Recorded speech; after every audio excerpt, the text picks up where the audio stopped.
As we kind of know that during the recession, well, a lot of companies weren't hiring, but also a lot of employees didn't want to risk leaving their jobs even if they weren't happy. They didn't know if they could find another one. So now that the job market is picking up, one big thing we're hearing from executives all the time is they're concerned about the ability to retain their best employees. Mm-hmm. You recently discussed this on the Human Resources blog at MDM.com. So I wanted to address that today. What are the 3 things distributors can do to increase retention or ensure that they're holding on to some of their best people?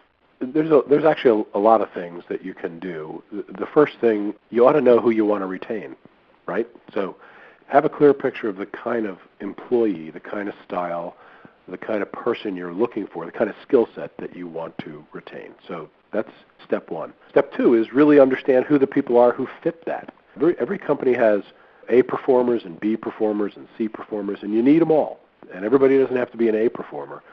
But you probably want to retain your best people. You should always have in your mind or on a sheet of paper a list of who those stars are, who those high potentials. It could be a very different, diverse group of people, but you should know who they are, and you really got to engage with them. Any number of people in the business can do this. Their direct supervisor or maybe a couple of levels up, but those people have to know that they're on your radar. They have to know that you are interested in learning about how they want to advance their career, what kind of new experiences they want, how they want to grow, where they hope to be in 5 years. So really engaging with them, talking to them, understanding some of these things goes a long way. It's figuring out who they are, engaging with them, and then trying to put some plans together with them to talk about what might be next and give them some exposure to things. You don't have to promote people to do this. I mean, you can put them on a task force. You can put them on a special assignment in a different functional area that you need help with. Think about your career, and as you were coming up in your career, often the reward for good work was more work, right? So that's what we're talking about here. We're talking about somebody who's is looking to get stretched and looking to get exposed to different kinds of things. But you got to sit down and figure out where they are, what they want to be, where they want to go, and what you might be able to do to advance that. And you get a lot of points for trying to do this. Trying to do this with people is just as important as doing it successfully. You get 0 points for ignoring it.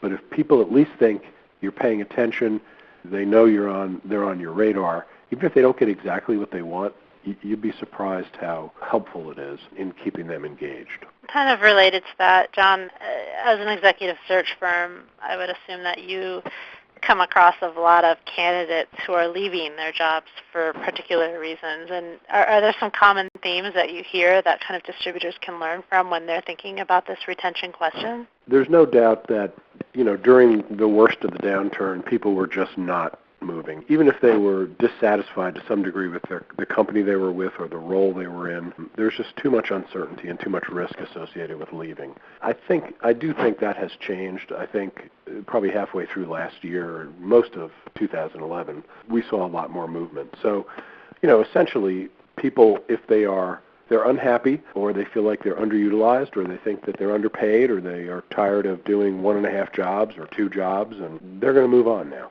So companies have to be honest with themselves, and the strategy which worked for a little while and was appropriate for a little while of you ought to be happy to have a job strategy, that's kind of done now. If you have people that are chafing or that are unhappy or that have expressed discomfort who you don't want to lose, and you've been banking on the fact that there's too much risk out there, I think that you got to switch that strategy up.